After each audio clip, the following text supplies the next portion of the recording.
Hey everyone, it's Miss Queen Crypto. I am back again for another episode of Friday Block Talk here on the Embily channel.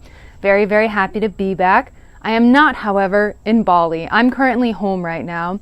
I got really sick at the end of my trip, which was a total bummer way to end it.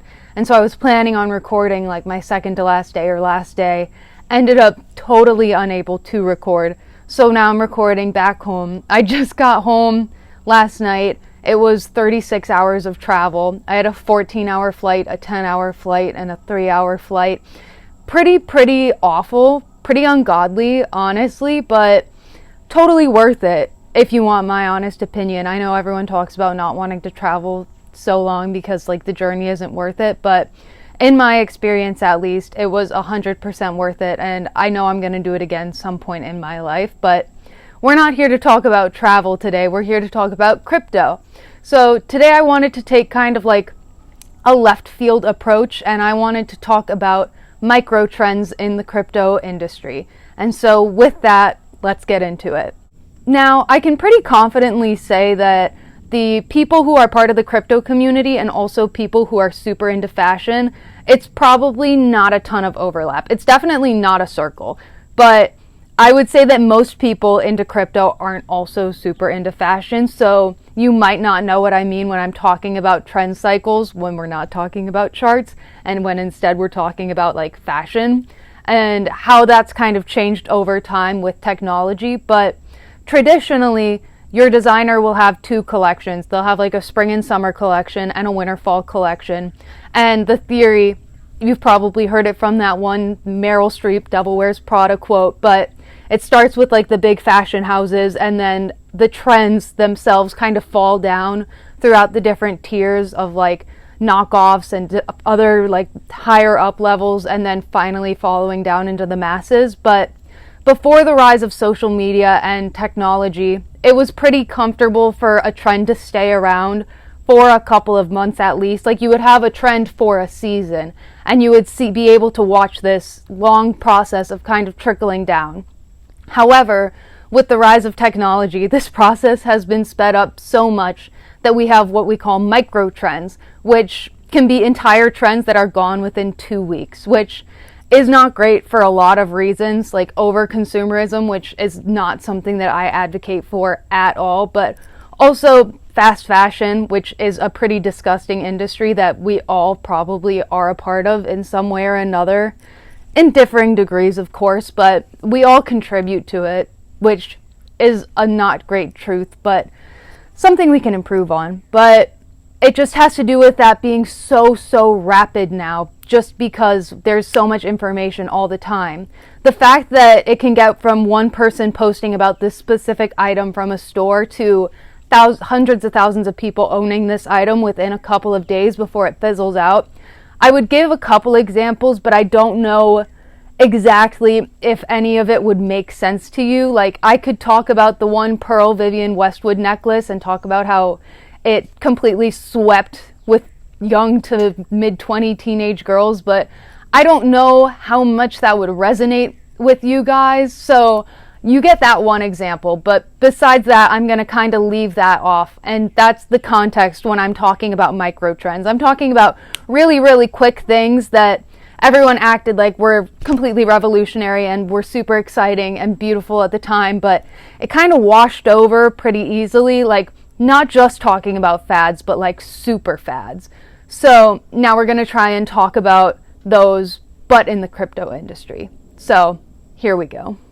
Now, I don't know if I would get hate for this one, probably not with the people who are Bitcoin maxis, but for those of you who don't really know how this is going to resonate, but we're going to go with it anyways. Dogecoin. I think Dogecoin was one of the biggest microtrends to have existed in the cryptocurrency space, just because of the pure magnitude it reached. Like, it reached people who weren't even into Bitcoin, who weren't even into like crypto at all before that, and they were suddenly crazed with Dogecoin. I read the white paper for Dogecoin. It made me laugh because of how bad it was, and I understand that there are other influences like Elon Musk tweeting about it, but from like a purely technological standpoint, a hyperinflationary coin isn't going to do the trick. And so the fact that it was probably it was a very funny concept. It's a meme coin. It was obviously not intended to be like a future currency, and I completely understand that and can appreciate it. But the fact that it got so big makes it even funnier, because maybe not everyone got that, and a lot of people invested in the goal of making money, and a lot of people did, which is crazy, but a lot of people lost money. I had a friend like last December or something, and maybe it was 2 Decembers ago, but they asked me, should I put all my savings into Dogecoin? Like, should I put all my money into Dogecoin? And I was like, I'm going to be honest with you, that sounds like the worst idea you could have ever asked. Like, that sounds like the worst thing imaginable. And they were like, I really think it's going to go to 11 cents. It was at like 7 cents. And I was like, I I was wrong, but I was like, I don't know if that's a good idea. Now, if they hadn't listened to me, they might have made some money, but they would have inevitably lost it all. So I don't feel too bad about exercising some caution in regards to that. However, I'm sorry, Kyle. Apologies. But I think Dogecoin was one of those things that, and now everyone says it's going to come back, which is also the case with a lot of microtrends. Like, people don't want to accept that it's over just because they liked it, which just because it's not appealing to the masses, or the masses aren't infatuated with it at this very moment, doesn't mean that you can't enjoy it and like it and be a supporter of it. But I think a lot of people want Dogecoin to get back to that and to like have a crazy pump, but I don't know if it will. I know Elon Musk just tweeted about it, so maybe it's not dead, and maybe this whole video is stupid, but who knows. While I don't think that we've seen the end of NFTs entirely, I do think that they had their own version of a trend cycle, and they are definitely not as popular and hyped up as they once were. You can see that by the guy who tried to sell one of the ape portraits, and they bought it for like $14 million, and they got a bid for like 150. But if we can all go back to the time when like Paris Hilton was putting out NFTs, I think that was really the height of it. Once I saw Miss Paris Hilton had been like, this is it, crypto's the next big thing, I am putting out a bunch of NFTs, and then other like smaller celebrities started following her toot sweet. That was really funny for me to watch, because it really seemed even more superficial. Like, I could not see these people like truly getting into cryptocurrency, like Bitcoin itself. It was like, it seemed like they were jumping on a trend for the sake of it, in my eyes. It was just very, very sudden. And I understand you can follow something quietly and really gain an appreciation for it, but it was just really funny to me that all of a sudden that's all anyone could do after like the technology for NFTs had existed for so long. But I will say I was very happy about it, because it brought so much traction to the community and a lot of attention, and a lot of people got introduced to crypto through that, which I've talked about before. And so honestly, it was a great thing to happen. But those couple of months when anything anyone could talk about was NFTs, and like minting your own NFTs, and like what NFTs they had. Like, I remember seeing a company that did like 3D NFTs where you could collect like the 3D things, and you could like view them in a VR headset type thing. Like, you would have your own showroom. I was just honestly overwhelmed. I was like, I don't understand like why I need this, honestly, but okay, sure, sounds fun. I do not currently own any NFTs, so that sucks for me. Maybe one day, maybe for my birthday this year, I'll purchase an NFT for myself, but I'll make sure to get a really stupid one that I'm very proud of owning.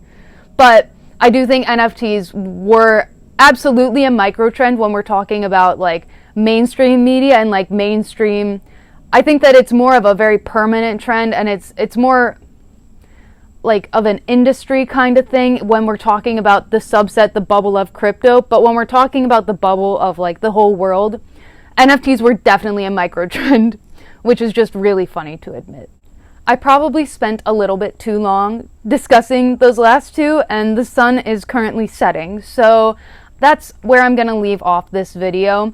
I think that those two were two pretty solid ones, however, and they were both microtrends in the crypto community and also like mainstream news and media. So I think that's a pretty cool thing to have as a community, which, hooray. And here's to making more microtrends. I hope we make more waves in the media in the coming year and years to come, which I'm sure we will.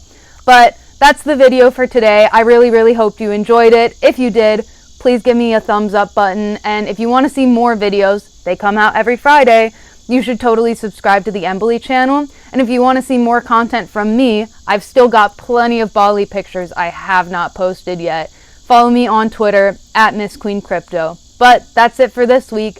I'll see you guys next time. Bye!